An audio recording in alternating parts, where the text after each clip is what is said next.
Great American Adventure. Secrets of America: Political History, Government and Law. By Judge Dale, retired. Part 1: A Lesson in Fraud. Duetto and Historic Perversion and Expert Mind Programming. Libellades, Babylonian Slave Driving Techniques, which has been adopted and employed by the United States government. Few citizens realize that America is not what they perceived it to be. Elephants are gray, but not all gray things are elephants. This exposé pastor revealed to you the great adventure and some secrets of America, but not all, because there are too many, such as, America is not a free or constitutional country.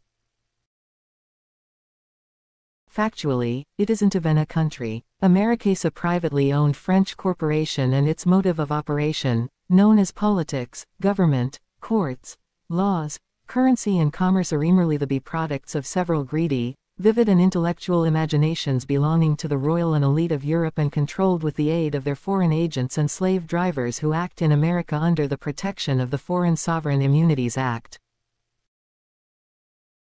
The success of this private corporation relies heavily upon the ability of its slave drivers, identified as the chiefs of staff, politicians, bankers, judges, priests and lawyers, to convince teachers, policemen, soldiers and the general public of its authenticity. To major problem sexist for this private corporation, because everything that the corporate board of directors, the European royal, elite and Sabbatian Jewish bankers decide is always recorded somewhere and is accessible with the advent of new technological advances. Even some of these files marked top secret are accessible with a little help from your friends. Ironically, the only secrets being concealed within those files is their treason, rogues history and new technological advances being withheld from public view. History is a fable agreed upon. Napoleon Bonaparte. Would it interest you to know that historically, every documented skirmish, global catastrophe and war that ever occurred in Earth since ancient Babylon has been a well-planned and staged event, orchestrated by the royal and elite classes of the world with a focus on mind, crowd, population control and the stimulation of commerce. After all, the European Board of Directors makes their money off commerce, and unfortunately wars and catastrophes generate more income and spending than tranquility and peace. Do they care that people might die? Like all sociopaths, they actually plan on it. What would be your first reaction, if I were to prove to you that 2 elected presidents of the United States were never American citizens and were elected under an alias or assumed name? The first man was a German national, Anathistan, former Nazis' naval officer and the former director of the Nazi intelligence agency called Odessa. The second man was a South African national and is a Marxist, racist and anti-Christian. This is a disparaging fact to hear or read about, especially since colonial America was founded by Christian people seeking freedom from religious persecution. People who just wanted to be left alone, which made the man easy mark for unscrupulous men. Would it interest you to know that the first CIA agency for the United States was completely staffed with former Nazis and OSA officers, with the blessings of President Harry S. Truman and the United States Congress, and they placed World War II flying ACE, Wild Bill Donovan, in a figurehead position as director, in order to sell the CIA to the American public. Would it shock or even concern you to learn that the Patriot Act is a carbon copy of the Nazi Constitution of the 1940s? History suggests that the Allies defeated the Nazi war machine when in fact Churchill and Hitler were close friends and Masonic brothers. Queen Elizabeth called Adolf Hitler uncle, and Adolf's real name was Baron Rothschild, and he was a member of the European royal family. Didn't you ever wonder why the Queen's royal palace was never touched during the Nazi aerial bombing of England? 2 investigative journalists uncovered these facts, and when they attempted to expose Churchill and Elizabeth, they were arrested and imprisoned for 33 years without formal charges or trial. Shortly after the World War II German surrender, the government of the United States secretly repatriated 155,000 Nazis and OSA officers into the United States in 1945 under Operation Paperclip, and the average immigrant to America today is forced to suffer all kinds of hurdles, pitfalls, prejudices and propaganda to finally be accepted under U.S. immigration laws. Immigration laws that countermand the basic principles and guarantees of the Declaration of Independence. How would you feel about President George W. Bush if you knew that Haisud 2 Executive Order SAS President, which one made all? Would it interest you to know that all but for us presidents and 98% of all of our us congressmen have been serving as political decoys on official slaved rivers for the European royal and elite masters? The cost of campaigning for election to the office of presidenter for a seat in Congress has intentionally been made untouchable and exorbitant in cost, except for millionaires. The proposed intent is to discourage the average American citizen from overstepping his class boundaries in an attempt to secure one of these political posts. Theorize a huge disparity. Would it interest you to know that all but for us presidents and 98% of all of our us congressmen have been serving as political decoys on official slaved rivers for the European royal and elite masters? The cost of campaigning for election to the office of presidenter for a seat in Congress has intentionally been made untouchable and exorbitant in cost, except for millionaires. The proposed intent is to discourage the average American citizen from overstepping his class boundaries in an attempt to secure one of these political posts. Theorize a huge disparaging class difference in America. Would you feel just a little bit ignorant to learn that the Republican non-Democratic Party is another political fraud and that these political parties are actually the product of one large political conspiracy?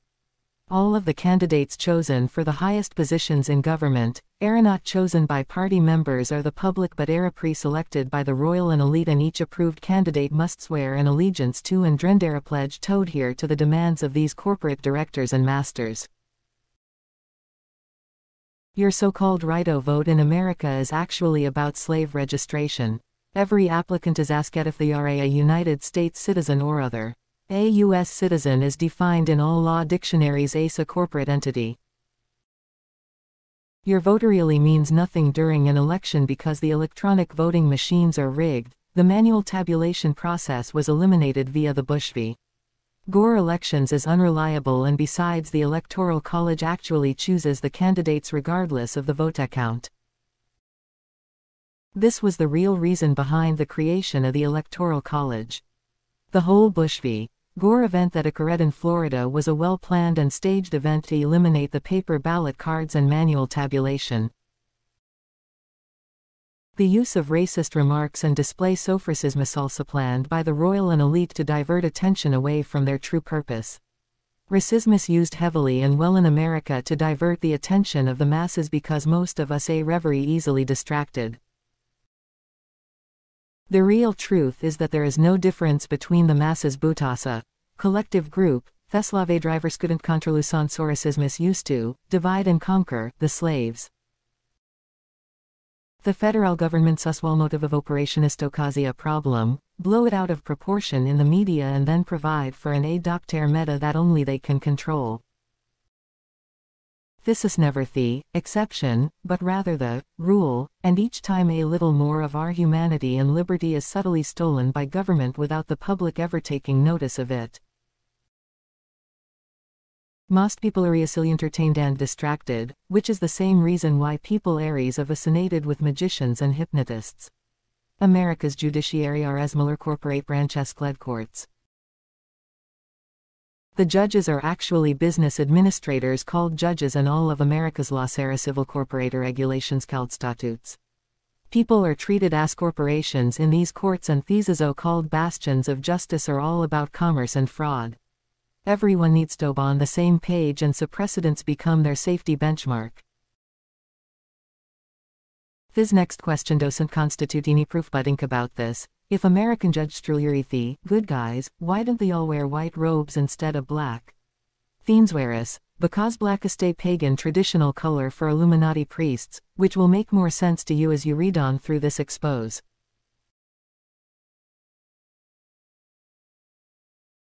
The local police and prosecutors are not in place to serve and protect. the American public, but to the contrary, they are restructured to protect the slave drivers and the private United States corporation, by enforcing its corporate statutes against the corporate enemy, the American citizen. Most of the police officers shaven taklu about how they have been indoctrinated and manipulated. They are naive and well-meaning that they actually believe they are preserving and protecting the public.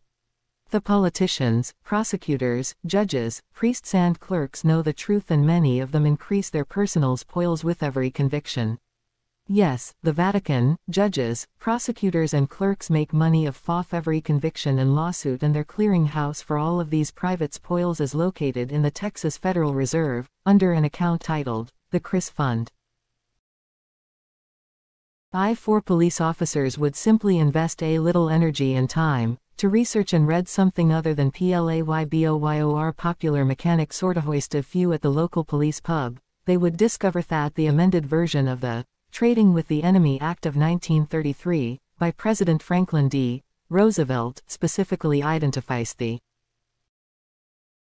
American citizen as the enemy of the federal government. The fraud and deception perpetrated by these slave drivers works well, as long as he can maintain their deception and manipulation over the masses.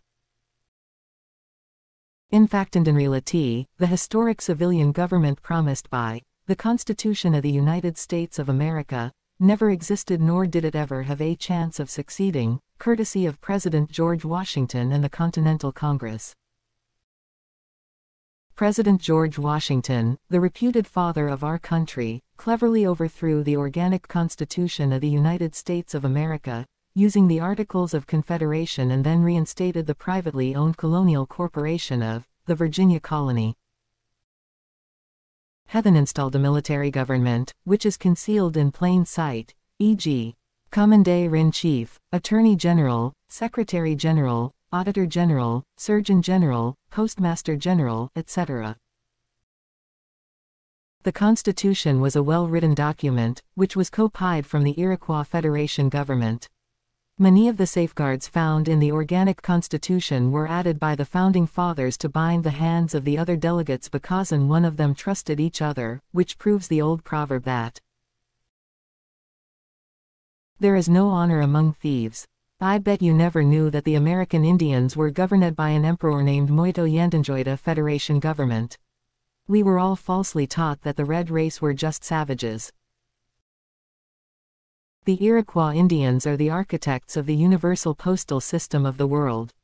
And I bet you never knew that the red race of America are the only known living descendants of the continent of Atlantis, which sunk into the Atlantic Ocean around 9600 BC. The overthrow of the Constitution by President Washington was no real loss to America because the Constitution had actually been converted into a business plan, designed to benefit the Founding Fathers and not the American people. This information may not correspond with the material that was pounded into our brains during our forced public school education, but it is a fact nonetheless. America factually continued to operate under the privately owned corporation of the Virginia colony until March 9, 1933, and then that corporation was dissolved by President Franklin D. Roosevelt, upon the passage of the Emergency Banking Act, and at which time he instituted a new privately owned corporation called the United States, Inc., which is registered in France and recorded under the Vatican Corporation of Rome. Now isn't that a perplexing situation? The term, the United States of America, never got off the ground, and is a fictitious name fraudulently used by the masters and slave drivers because it conforms to the same educational material that society has been indoctrinated with, and because it appeases the ears and minds of the patriotic public, but it is all just another corporate prevarication. America was guaranteed a public education but never guaranteed a truthful education, and as Shakespeare once wrote. And therein lies the rub. Factually, the concept or government institution known as the United States of America has not existed since the passage of the Declaration of Independence. However, the elite slave drivers have cleverly convinced the American public that this is all real by creating and celebrating national holidays, by erecting monuments, by adopting a national anthem and flag, by fictionalizing history, by propagating a false freedom, and by forcing this indoctrination upon society through mandatory public education. According to the Articles of Confederation, the phrase, "we the people," is defined to mean, "we the delegates," which refers only to the politicians and not the public, which proves again that, the Constitution of the United States of America, was never intended to protect or serve the American public. There are several early administrative court rulings, which confirm this same conclusion, for those of you who require something more than common sense and my educated opinion or observations. Everything in America is about contract sanitizer burden as Americans to make government perform honorably, to be specific and to prohibit them from changing the meaning of common words, which is refer to their circle of friends as legalese. The American B.A.R. Association is a foreign union and its members are all working in collusion with Israel, the British Empire, the Vatican, the Rothschild and Rockefeller banking empires, Congress and the elite to undermine America.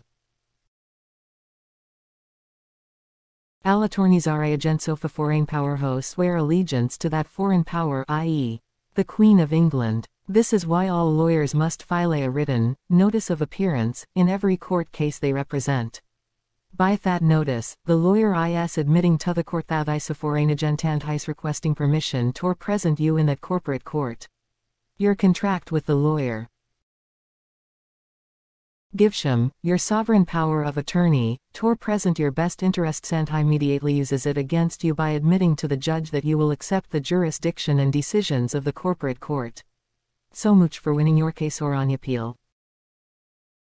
When a prosecutor loses a trial, he is obligated by the court to pay the costs of prosecution out of pocket. Your attorney always divulges your defense strategy to the prosecutor to avert this embarrassment and penalty from being assigned to him. This group is a brotherhood and these corporate courts are a business and everything is about commerce. People are regarded as nothing more than corporate property. The American B.A.R. Association is actually a branch of the National Lawyers Guild Communist Party, which can only be located in the hard copy printing of 28 U.S.C. 3002, Section 15A. The online version of Title 28 U.S. has been altered by the Attorney General to read something entirely different, apparently because this fact has recently shown up in too many private court petitions and memorandums of law. To become a member of the American B.A.R. Association, applicants must have obtained a doctorate in law or the equivalent thereof and passed an examination designed to test the depth of their indoctrination. If they pass, they are required to surrender their American citizenship and swear allegiance to the Queen of England and not the Constitution. This means that all card-carrying American lawyers are foreign agents, liars, traitors and communists. Now under Jesus warned us about lawyers. The privately owned corporate Federal Reserve System's debt has cleverly been renamed the national debt, to suggest that this is the American public debt. However, it is not America's debt but rather Israel's debt and the private Federal Reserve S corporated debt and we have been deceived into thinking and believing the complete opposite by the corporate slaved rivers throat hair use of patriotic slogans like "This is the cost of freedom." If you want more proof, examine the fine print of your savings or checking account contract. You will discover that each time you opened one of these accounts, you agree to be responsible for the repayment of the national debt. Now why would that language ever be included in an application for a checking or savings account if the national debt already was our responsibility? Themes whereas, so that the banks may confiscate your assets without further permission. Pretty clever on their part, if do say so. Would it interest you to know that the FCC, CIA, FBI, IMF, NSA, IRS, OPM, ATF, DIA, NASA, Interpol, HS, Homeland Security and all the other members of the Alphabet Gang are all privately owned corporations and none of them or ever has been an agency of United States, Inc. The United States government always held some stock in these corporations but never outright owned or controlled any of them. Their employees receive their paychecks from OPM, which belongs to the IMF, which is the property of the United Nations, which belongs to Israel and the royal and elite class of Europe. All of the alphabet gangs are now the registered property of the United Nations. I sit no under that President Wilson's League of Nations never got off the ground, and that out of 267 nations on the earth only 71 are members of the United Nations. All of this deception is compounded by the refusal of ordinary American story lies, know or understand that it is this secrecy and duplicity of privately owned corporations, being surreptitiously portrayed as American agencies and government, coupled with the deceit and endless greed of Israel, European bankers and the royal and elite families of the world, that have come together to fleece the American people like the sheep the Trilluri, and unfortunately, America's public apathy and ignorance only servestorine forcefully. This paper hopes to expose many of these secrets of America, but unfortunately not all of them. A reference have been suggested or referred for you to investigate on your own, if you are so inclined. If you strongly disagree with anything I have written, great, now prove that I am wrong, but be careful how you react, because we patriotic Americans have been taught from in your age, to just simply deny without proof, anything that contradicts that imaginary template defined as the American way of life. I happen to know that everything that will be discussed herein is factual, and I grant you that these secrets of America will not be easy to digest, because deception never is an easy pill for anyone to swallow. I find yours truly is bliss. You certainly can choose to remain apathetic and ignorant, or you can decide to grow up and begin to digest some hardcore reality. Some of your best friends may be lawyers, judges and politicians, and unfortunately they are all a part of the lie, and they all have sworn an oath to propagate the lie and deny the truth, so yo. Main todo some soul searching and investigation of your own. It was hard for me to accept too. Those who do not know their past are condemned to repeat it. George Santayana. Offered as a prologue, the most objective and original information I have discovered, concerning the origin of an ancient system of crowd and mind control called Babylonian slave driving techniques, and its historic application and effects upon the European and American culture, was researched by a group of Asian historians. All of what they discovered is extremely germane in understanding the secrets of America, and this information helps to set the stage for the Great American Adventure. The following is a brief synopsis of their research, which I have condensed, utilizing my knowledge, experience and comprehension of their systematic investigation, and I have included several small details in that synopsis, which I uncovered during my many years of research. I warn you that most Asian people believe in a deep spirituality more so than in religious dogma. Miracles are human gods, and that such Christian beliefs will be treated by them with complete indifference. I apologize now, if I tend to repeat myself at times or go off on tangents throughout the body of this paper, but unfortunately I find it most difficult not to, when each timeline event or topic lends itself to further qualitative or quantifiable data. Prologue. At the dawn of human history.